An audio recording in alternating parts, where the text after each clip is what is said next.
welcome to the Echo Sportscast number 71. I'm Ben Sargent. And I'm Jackson Bolt. Today we start with the final night of action before exams on Tuesday, and we have highlights from two big matchups on the basketball court as Chippewa faced off against Scholar and West Ferris hosted Algonquin. In senior girls volleyball, Algonquin hosted West Ferris, and Chippewa looked to take down the league-leading St. Joseph's Scholar Hall Bears. And Wednesday night saw Chippewa and Algonquin face off on the ice for what will be a preview of their semifinal matchup in just a few short weeks. All of that on the way and more, but first a word from today's lead sponsor, the North Bay Regional Health Center Foundation.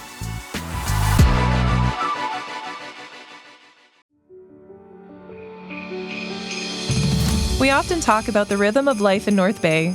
For Amanda, that rhythm was fast. Hockey practices, baseball games, juggling a full-time career, and keeping up with two energetic boys. But life hit pause after routine surgery led to a call she never expected. Stage 2 breast cancer. No symptoms, no warning. Suddenly, Amanda was facing a double mastectomy, reconstruction, weeks of chemotherapy and radiation treatments, and several additional surgeries. The path ahead was overwhelming. Through every stage, one question stayed with her. How do I keep being mom for my boys? Amanda's care team at the North Bay Regional Health Center made all the difference. They understood how deeply she wanted to hold on to familiar routines, cheering from the stands, being there at bedtime, staying present in the moments that gave her strength. Their compassion kept her connected to the two people who kept her fighting. She stayed present. She stayed grounded. She stayed mom. This holiday season, help ensure patients have access to the exceptional care they need during life's most challenging moments. Your gift helps patients like Amanda stay connected to the people they love while strengthening healthcare for families across our region. Visit nbrhcfoundation.ca or call 705-495-8125 to give.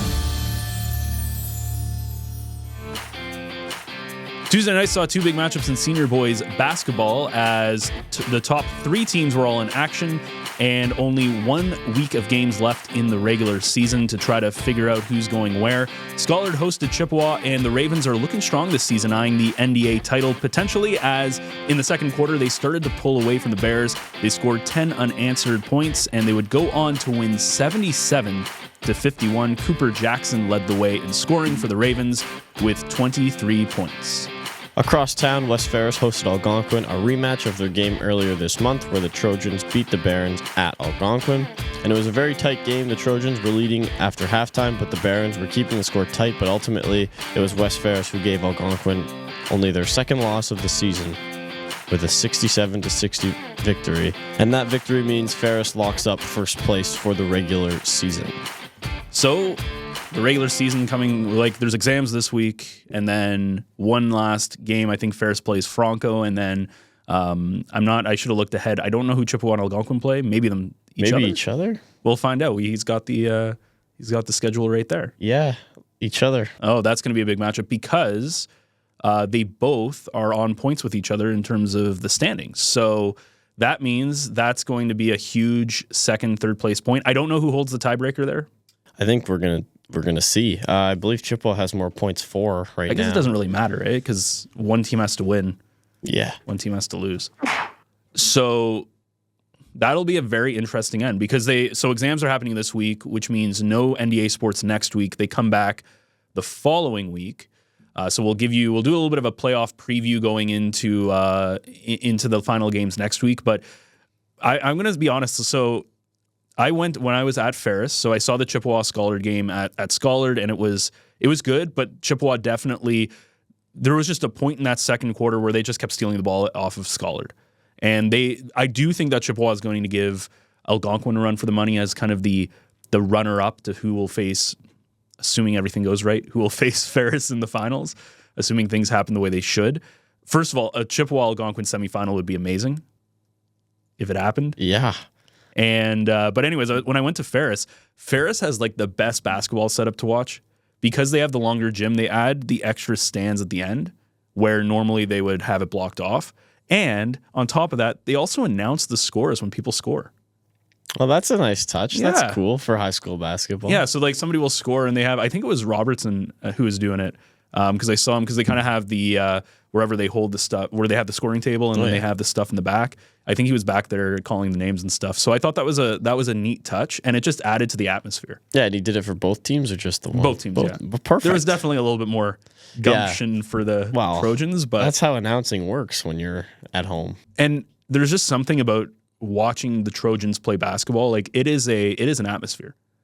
It is. I would put it on par with football in terms of just they get into it, and then when they travel, when I say travel, when they go to like a different school, all the parents go with them. So like it's hard to get into the gym. Yeah, like the culture that they've built for football and basketball is huge. Like they're known for it. Yeah. So I thought it would be. In my opinion, I think Chippewa should do the same thing. I think because they have the double gym, and but they keep it closed off. They could open that thing up and put like stands in the back. Do a little announcing. Yeah, their third gym stands, the big stands, wheel out, and they do it. Why wouldn't they do that? It's such a pain for just a regular season game. Do you think they do it for playoffs? Yeah. Okay. Definitely they do. But I thought that was, I just like the amount of effort that goes into that is really, really neat to see. But other than that, the announcing part was really cool. I think more people should do that. Yeah, that's an amazing idea. I'm not sure where Chippewa would do it, but they'd find a spot because doing it for both teams is a great idea. It just adds to it. You just need to go out and spend a little bit of money on a PA. It doesn't have to be great. Something that you can just hear voices, and I thought it was really neat. Yeah, it makes the kids feel good, makes the parents feel good. It adds another level to it, right? Because especially at high school, it's kind of an interesting spot where people take it very seriously, but it doesn't have the same feel as when you go to play rep sports, right? Like another good example, I'll bring up the Trappers again like I always do, but that's a good example of these guys are AAA teams, but they have to broadcast on TV. Yeah. You know? So even at that feeling, the difference between AAA, U18 or U16 technically as well, the NOJHL, which is like the Voodoos and that level, and the OHL, it's kind of all the same stuff. So it's the same kind of vibe in terms of you have people who are commentating and like watching the game, and anybody can watch it to all these different levels. So it does add a little bit of extra, like seriousness or it feels a little bit more real in a way. Yeah, exactly. Or professional, you could say. So it's just a nice touch. But going into that game, and we'll preview a little bit of we'll preview the NDA next week, but that Algonquin Chippewa game is going to be one heck of a game, because what I've seen from Algonquin's looked good, but they've looked really good this year too, and they're the only team that's beaten West Ferris so far. Yeah, Chippewa I think has a lot of potential. Like they all have to play their role, and they just have to have a good game, and anybody could beat anybody really. You could probably say the same for Algonquin, but Chippewa has looked really, really strong at times. Yeah, it's going to be interesting. Again, I don't know, how do the playoffs work in basketball? Do people get buys? I believe they run straight to the semifinal. I'm not sure if they run a quarterfinal, but the semifinal would be like 1 plays 4, 2 plays 3. So I'm not sure if the third place team gets to play the sixth place team and the 4 gets to play the 5 or not. But how many teams are? I believe it's just 6. Is it 6 teams? Because I know Franco, Chippewa, Algonquin, Ferris. Yeah, it's just the 6 teams. So maybe third place plays 6th place and 5th place plays 4th place in a quarterfinal, but I'm not sure. Either way, we'll try to get those answers for next week. But it's going to be an exciting end to the basketball, and now we're getting into the fun part of the NDA. We've kind of gotten through the not the slog, but that kind of regular season of some games matter, some games don't. Sometimes you have some strong games, sometimes you don't. And now we're getting into the important stuff. And unlike something like football, these are all series, right? So there are multiple games that take place. So it's there's a little bit more. I don't know the word I was going to say. Well, you really get to see like the teams play at home, they play away, and you get to see a real battle. Not just a one-game whoopsie where kid gets injured, kid gets fouls, and then you're sewered. The more games you play, the less that kind of variance comes into play, right? Yeah. So it's like the NHL when they play 7-game series. It's hard to accidentally play, or not accidentally, but it's hard to play really bad for over a 7-game series. 100%. Yeah. So I think over like a 3-game series is kind of interesting because you could have one bad game. It's hard to have, I think, 2 bad games for some of these teams, but we will, I guess we'll find out in just a couple of weeks. So much like basketball and volleyball, both the junior games ended up going 5 sets. So the seniors got off to a late start, starting pretty much at 7 o'clock. Algonquin ended up hosting West Ferris after the junior Barons won in 5 sets over the Trojans, and the seniors took care of business as they are trying to hone in for the playoffs, eyeing a potential big semifinal matchup, Chippewa. And speaking of Chippewa, they hosted a big game against Schollard where their junior team upset the previously unbeaten Bears in 5 sets. And the senior team is also looking to hand Schollard their first loss of the season, but the senior Bears were a little too much to handle as they would go on to win in 4 sets and are just now 1 game away from a perfect regular season record. And much like Chippewa in boys volleyball, Schollard, who are looking for the three-peat in NDA and their 4th title in 5 years or something like that, have continued to look about as good as you'd expect.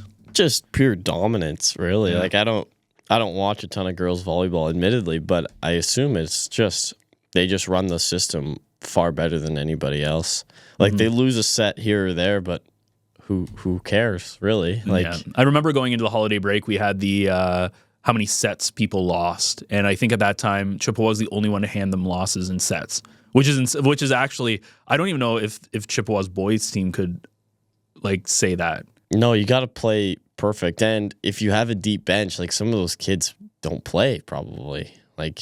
So, yeah, it's very difficult to go perfect. And it's always interesting to see what schools have programs in different, in these different places, right? And even Chippewa, when you look at, like, first of all, their juniors beating the junior Bears is a big deal. That's huge. Again, both teams were perfect, and then all of a sudden, because I think the junior team is also, I don't want to say this because I'm not 100% sure, but I think they're also in the same world of going for three-peat maybe, or I think they've dominated the junior circuit. I think they have too. I know Chippewa won, was it last year? I believe Chippewa won last year, but it was not an upset, but I think Schollard had a firm grasp on the regular season, then Chippewa won the NDA final in 3 games, but yeah. So it's going to be, it's funny when you look at basketball where you're like, Ferris is clearly the team to beat in boys basketball, but Algonquin and Chippewa are kind of there. And then on the volleyball side, you have Schollard as the team to beat with, again, Algonquin and Chippewa kind of fighting for... Algonquin Chippewa in both basketball and volleyball are going to be the most interesting semifinal, I think. Because, assuming they play each other, just because they're so close that you don't know who's going to win. Yeah, it was similar to the girls' basketball semifinal. Was Algonquin and Chippewa at Chippewa, and it was relatively close, intense game, and then Chippewa went to the finals and Schollard blew them out of the water. Yeah, and I think in basketball, like I know we're kind of jumping around, but I think in basketball, I wouldn't be shocked to see that go to 3 games. I kind of hope it does because then you like so let's say that Ferris wins the title again, it'd be nice to do it at home. Versus, like, we saw that where in the finals in, like, the last half of the year when everything was flipped, both teams won in 2 games. So both teams won on the road, technically. I'd love to, first of all, I'd love to see a game 3 at Ferris, like we were just talking about, like, their gym. Though if Chippewa gets their gym rocking, it would be pretty good. But that's assuming that Chippewa gets there. If Algonquin gets it, that's going to be a tight squeeze to fit. I'm actually a little scared if Algonquin gets it because that would be a very tight squeeze to try to get in and get some stuff. But overall, it is kind of interesting how these different schools, they create their little niches of where they're good and where they're really strong. Like we see Schollard in basketball being not kind of like that 4th place team. They're getting there, but they're not at the same level as the other 2. And then in volleyball, it's Schollard dominating, and we see Ferris kind of being that like team that's trying to get to that next level. Yeah, I'd say that Ferris volleyball isn't exceptional, but football and basketball is huge, like huge. Yeah, same thing with Chippewa, right? Like you look at Chippewa and you look at, I would say Algonquin, it's what, football, basketball, and they're good at volleyball. Yeah, they're compete. there. They compete. But I don't know if there's one. I would say football for them is the sport that they dominated. Yeah. Like when you looked at the football season, you were not going to like Algonquin was.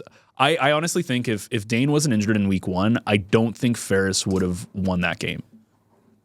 As good as Nick was in that opening game, I just because you saw it later on in the year when Dane came back and they just kind of cruised to a victory. I could be wrong, but I just think they were so strong this year. No, I think that's a fair take. I think Dane just takes care of business and is a calm, commanding presence. Just runs it. He's in complete control of the game, it felt like. From what I watched and what I've seen on the score sheet, it's just no contest. It's almost that time of year. Early mornings at the rink, fresh notebooks and backpacks, and a community gearing up for another great season of varsity sports. At Source for Sports North Bay, we're proud to be part of it all. Whether it's finding your kid's first pair of skates, gearing up for tryouts, or outfitting your team for the season ahead, we've got you covered. Because here, we're not just a sports store, we're neighbors, coaches, teammates, and fans. And we're proud to cheer you on every shift, step, and stride of the way. Visit Source for Sports North Bay at 1321 Fisher Street and let us help you along your way. So on Wednesday night at Sam Jack's was the final game of the season between Chippewa and Algonquin until their semifinal matchup, which looks like it is set in stone to take place. And they will face off in a couple weeks to see who takes on the Bears. And it was a very even first period. Both McFadden in net for Algonquin and Chemery in net for Chippewa made some great saves, but the Barons did break the deadlock with just over a minute to go in the first period thanks to this quick release by Loic Pilon. Algonquin would go on to add another by Caden Giroux and win a very tight game, 2-1. Both teams have one game remaining in the season, and both of them are against Scholar. So we were talking about this when you came in because I was there for the opening period, and when I saw that final score, I'm like, Chippewa's getting closer. Maybe it's going to be an interesting semifinal. How is the game from your perspective on the bench? I think it was a really great game for the Chippewa kids, getting a lot closer, getting a lot better. I'm going to shout out Drayden Fernandez, who came back after a suspension and had a ridiculously good, strong game. You could tell that he really wanted it and he really wanted to compete, and he had some great chances and great game. Algonquin is still one of those super strong, super fast teams. They're smart. I think maybe they would say they didn't look incredible last night, but I think they played a good game against Chippewa. And the Chippewa kids want it so bad. In the dressing room after the game, it was just, we should be proud of that. We should be so proud of that. Not sometimes when you lose a close one, when you're so close, it's very easy to get down and just sort of shut down that was our chance. But no, I think that they're continuing to be excited for the future. Well, you guys have come a long way from that 14-0 disaster of a first game against Scholar. Even the last Scholar game, 4-1. Now it's 2-1. I think the thing that stops Chippewa a lot is there's just not enough scoring threat. Really, you have Drayden and Rain, and I think from what I've seen, you just don't threaten the goal as much as maybe you tend to spend a lot of time in your own zone. I guess is the nice way of saying it. Absolutely, and you get you spend a lot of time. I think I've said this before. You spend a lot of time defending, and then when you go to play offense, you just change because you're out of gas, which is fine. But you're right. Ultimately, in a hockey game, you're gonna hit some scoring chances and miss some, and Chippewa just doesn't have enough to hit them all. Hit enough of them. You hit some, you miss some. I always say that a great defense is a good offense because, as you said, if you're pinning somebody in their own zone and they don't have a lot of chances, by the time they get it out of their zone, and I see this all the time in hockey, by the time they get it out of their zone, they get a change. That time you allow the other team to regroup and they bring it back in. And how you can gain zone entry is a huge thing as well. I see some teams, again, going back to the Trappers or mostly because the Trappers are the closest to NDA hockey in terms of the disparity in teams and where they are in their development. And it's also, they play at the Gardens, which is a much bigger ice surface, where the Voodoos play in the Sportsplex, which is it's very tight. And so there isn't much of a neutral zone. But when you talk about gaining zone entry, I noticed that, like in the Trappers, for instance, they'll just walk the puck down the wing into the zone, and then that's where they get in. They don't let the other team do that. They try to dump and chase. They can't outbody them. And that's kind of how I feel Chippewa is like. Algonquin is in an interesting spot right now where they're a really good team, but they are about a step behind Scholar, but they are a step ahead of Chippewa. So they're in that awkward kind of in between where in a semifinal, a three-game semifinal, Algonquin will probably beat Chippewa, right? You might steal a game, but probably seeing the Barons and Scholar final. But then can Algonquin get across that line to Scholar? I don't know. They have a really good team. It's just when Scholar wants to lock in, I think the semifinal puts Algonquin in a very, very tough spot, especially if Chippewa is getting close to stealing a game. Got to play them 3 times in a row. And Chippewa, at the beginning of the year, I think it was very clearly Scholar and Algonquin were way above. But I don't think it's going to be a rollover. I think Chippewa is going to give Algonquin as hard as games as they can. Yeah. And so Algonquin's going to have to play 2, maybe 3 intense games against Chippewa. The third game where like Chippewa has nothing to lose. Like you got to lay it all out there. Yeah. And then they have to go and play Scholar, who's training, waiting for them. It's a very difficult spot to be in a 3-team league. It is. And the thing with, I think the thing that's going to really be the story is, again, just the lack of scoring that Chippewa has. I wouldn't be shocked to see if the games are like 2-1, 2-0, something, because you guys only scored with about a couple of minutes left in the game. So it's not, you see that 2-1 scoreline, but it's not like it was 1-1 and then you scored. It was more, you kind of got one back. So I wouldn't be shocked to see Algonquin take both games in the semis, but I do think that they're going to be relatively close, unless Algonquin just goes, look, we're just going to lay it all out here and just take care of business. Yeah, you're right. It's tough. It's tough because if Algonquin, or if, like historically this season for Chippewa, if another team scores 4 goals, like I don't think Chippewa scored more than 3 really. Which have they scored? How many have they scored in a game? 3? I believe so. In NDA, I'm trying to think of definitely 2.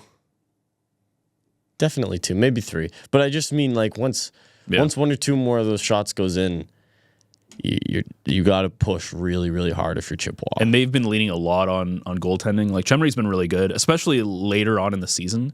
McFadden looked really good last night too. Like he made a number of really nice saves. Yeah, Chippewa's offense was like as clicking as it could have been, and he played great.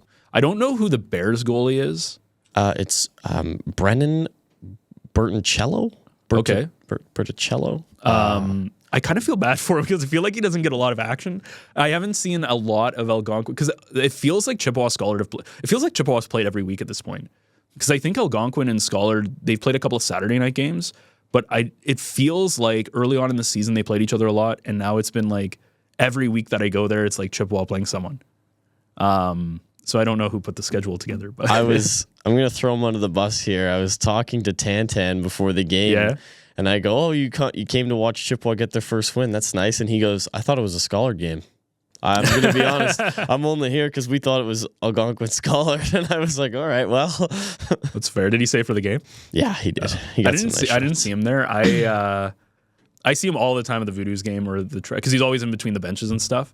So I see him all the time in those kind of games. He takes, like, again, his photography is phenomenal. So if you're looking for somebody to do photography, there's a little shout out for you, Tan Photography. Yep, absolutely. I know we've used his stuff a couple of times on the show, but he's I see him. He's at like every hockey thing because I think he does stuff for the battalion too and everywhere. I don't know where you get the time for that. That's dedication. I think you make it your time. Like I've seen him get like U14 Trappers stuff. I think it is, or like, you know what I mean. So it's not just the big stuff. It's like even the smaller areas, which is good for him. But absolutely, you got to have a passion for hockey, I think, and for sports photography, which he clearly does, and does a good job. Yeah. So there's one piece of social news, and I'm going to throw this one over to you, Jackson, because there's a bit of a tie-in for you personally. Yeah. The curling Admittedly, I don't know anything about. It's your favorite sport. But I hear that there's lots of curling news going on. So from the socials, congratulations, Team Winters U18 on your win at the 2026 U18 Northern Ontario Provincials and for earning your spot at the U18 National Championships. That is really cool because I don't know if you said your connection to the Team Winters on the show before. Oh, my younger sister in grade 12 who played basketball is dating one of the 4 members of Team Winters, Aiden Baxter. And he's a great kid. There you go. We're trying to get, well, we've sent out a couple of feelers. We'd like to get either Aiden or some of them on the show. So maybe next week. We'll see how the schedules line up, but during exam time. But like that's, I know you're a badminton guy. You're not a curling guy. Probably picked the wrong sport, but yeah, definitely. Curling is, I curled once and it was a bad time. Okay, well, it's hard because you either throw it. You're not. I was also like maybe. Was I a teenager at this point? No, I think this was maybe when I was at Silver Birches. I think this was like maybe grade 8. It was when we did electives. Remember electives? Oh yeah. Yeah. So one of the electives was curling, and I remember you don't throw it hard enough and it stops too soon, or you throw it too hard and it just flies across the rink. So it's a hard sport. It is a hard sport. I believe the Team Winters was in Fort Francis for that.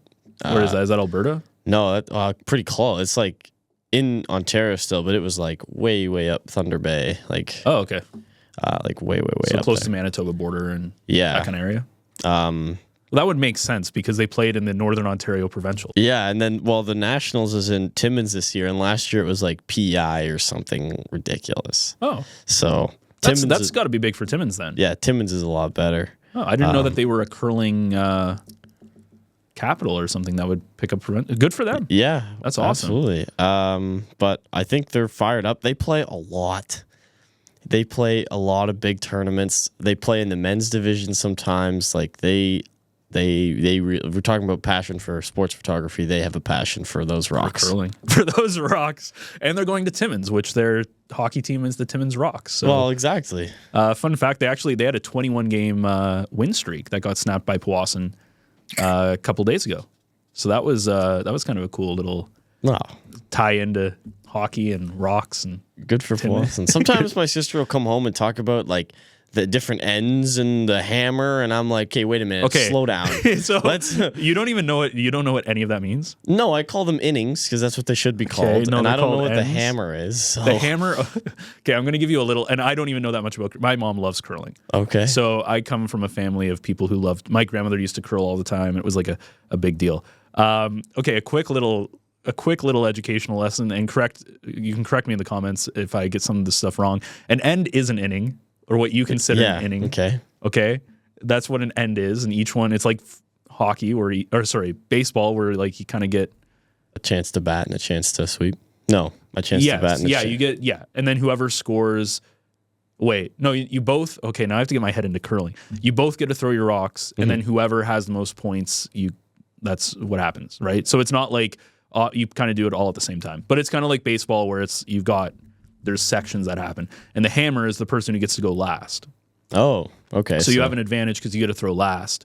And then I think if you, whoever scores or whoever gets points in that end, I believe the other person gets the hammer. So it's if you don't have the hammer, it's a big deal for you to score in that end. Yeah, okay. You know what I mean? Yeah, okay. Okay, you kind of got it? Sorta. Okay. It's kind of, if you want to think about it, it's kind of like winning the coin toss in football for like overtime. For overtime. Yeah. Well, that's a big deal. now you're speaking my language.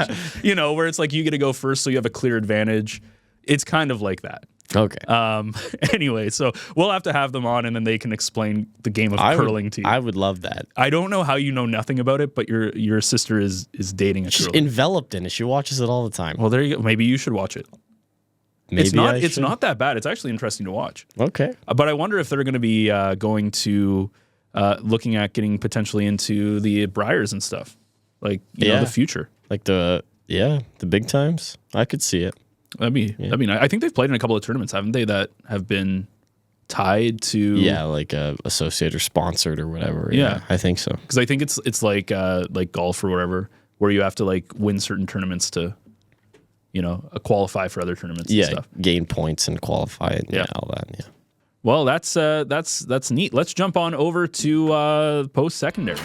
So starting off in the hockey world for the Lakers, the women's were in action as on Friday night they dropped to the University of Waterloo when they were in Waterloo 2-0. And then they went over to St. Catharines where they beat Brock Saturday night 3-0. They are back in action this weekend at home at the Gardens starting tonight at 7 o'clock versus York, and then tomorrow night at 7 versus the University of Ottawa. Switching over to the men's, they had a home weekend last weekend. They lost on Friday 5-2 to Carleton, and then 5-3 to Ontario Tech on Saturday.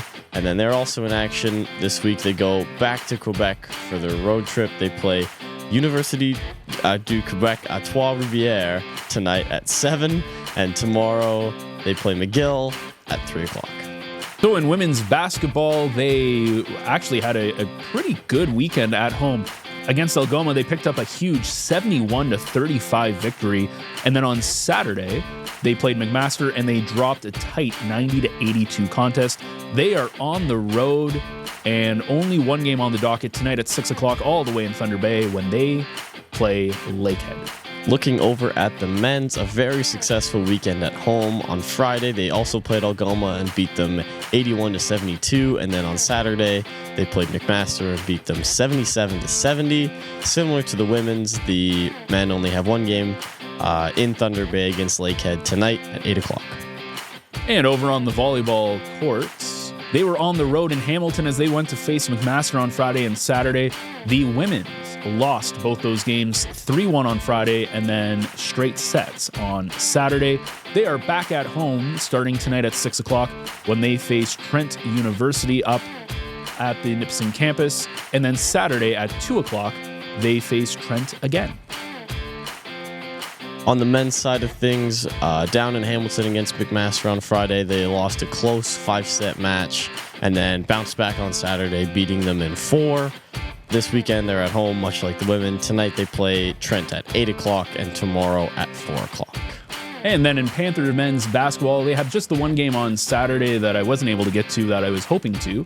But they played Fanshot, ended up dropping the game 83-74. They are on the road this coming weekend. Saturday, they head over to Hamilton to face Mohawk at 8 o'clock. And then Sunday, they have a 3 o'clock contest against Niagara. In Canadore volleyball, the women played twice last weekend out of town. They lost 3-0 to Seneca on Saturday and then lost 3-1 in Durham on Sunday. This weekend coming up, they are at home. On Saturday, they play Loyalist at 1 o'clock, and on Sunday, Fleming at 1 o'clock. On the men's side of things, a much more successful weekend. They went down to Seneca on Saturday and won in 5, and then against Durham on Sunday, won in 4. They're also at home this weekend, playing on Saturday at 3 o'clock against Loyalist, and Sunday against Fleming at 3 o'clock. And that is that. So next week is going to be what should be a pretty interesting week. I'm going to try to get to some of those like the volleyball games, both Canadore and Nipissing, just because I'm going to have some free time. There's no NDA next week, so it's going to be weird on a Tuesday or Thursday or Wednesday not having to go and do anything. It's going to be kind of nice. You don't want to see the Barons and the Bears face off in hockey? That's not until next Saturday, isn't it? Yeah, it is, but I just mean like that'll be your night off instead of doing anything. That'll be the night off. Yeah, because I think it's Barron. Yeah, they play, and then Chippewa Scholar play on Wednesday. Yeah. I might, just because I've seen so much of Chippewa play, and no offense to you as the Chippewa coach, I'd like to see Algonquin and Scholar play and see kind of what they are. So I might. I think that's what is it the 31st? Technically, it sounds about right. Yeah. Whatever next Saturday is. 31st. Yep. Oh yeah. Okay. Perfect. We will have to see how that game goes. Maybe, who knows, maybe the Barons give Scholar their first loss. Going into the playoffs, that would be scary. Imagine if Scholar dropped both those last 2 games. That would make it a very interesting time going into the playoffs. Yeah, it'd spice it up for sure. Yeah. So next week we will have some post-secondary action for you. We'll have an NDA preview going into the final week of the season, see where the standings look at, see kind of if there's any guaranteed spots. We know for sure that, again, Scullard, I believe for sure, is going to be the volleyball. It's going to be the team that will be there for volleyball. Ferris is locked up the first seed in basketball, but we will kind of break down what potentially could happen for the playoffs as they head right around kind of Valentine's Day, right around that time. That's second week of February, and then maybe we'll get an interview as well. Maybe you'll have to learn about rocks and ends, and we'll see if we can get Aiden on the show. So fired up for that. So if we can't get Aiden on, it's Jackson's fault, because that's his job. I accept that. I accept that position. Okay. So yeah, don't get mad at me. No. All right. So what are you looking forward to? Not next week. What are you looking forward to going into playoffs as we round out the show? Well, recency bias. I'm pretty fired up for the ice hockey semifinal, but I think the men's basketball semifinal, Chippewa Algonquin as well, is going to be. It's funny how every semifinal, Chippewa Algonquin. Yeah, always. It's two like teams basketball, right there. volleyball, hockey. It's just going to be Chippewa Algonquin will be like the teams, and then of course you got like Ferris and then Ferris and Scullard kind of, depending on the sport, kind of flip flop whether they're like first or fourth. So it'd be nice to see maybe Franco come out and have, if there are quarterfinals and they qualify, it'd be nice to see maybe Franco do what they did in men's basketball. Yeah. Are you gonna make more predictions again? Or? No. I'll let them play it out. Okay. All right. So that wraps things up for Sportscast number 71. I'm Ben Sargent. I'm Jackson Bull. Thanks so much for listening. If you have any scores, or if you have anything you want to send along, anything you want us to cover, if anybody you want us to talk to, etc., you can either hit us up on socials at North Bay Echo on Facebook, Instagram, TikTok. I think you can send messages through TikTok. Don't send us messages through TikTok. They're probably not going to get checked. Do it through Instagram or Facebook. Or you can send it to my email, ben@northbayecho.ca, or you can leave a comment below if you're watching this on YouTube as well. We always like that. There have been a couple of comments, which is nice, about different scores and stuff. So feel free to do that as well. And again, you can send anything to my email, ben@northbayecho.ca. And until then, like, share, subscribe, and we will see you all again next week.